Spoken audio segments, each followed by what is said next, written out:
the big coup we got was getting Pat Capponi on the Gerstein task force. Because the mayor had to respond to the crisis in Parkdale, and it was mostly a housing crisis. And it was the Parkdale bachelorettes, and it was the rooming and lodging houses, and it was a lot of vulnerable people who were not being well supported. And those issues were on our agenda all the time.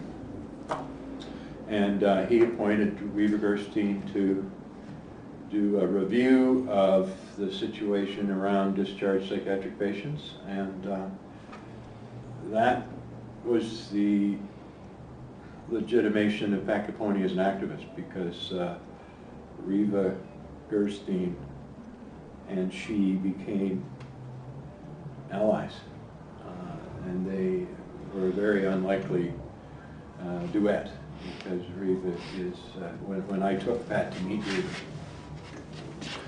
Reva was covered with gold, right? I mean, Pat had her black cowboy hat on and her sunglasses on, and was extremely hostile to Reva.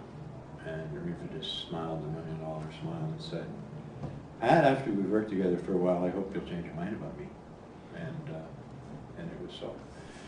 And because of the advocacy of Reva Gerstein, Pat started to become an expert witness at inquests and began to describe what it was like to live in a crappy boarding and lodging house in Parkdale, and why people would walk away from that, or why people weren't doing well there.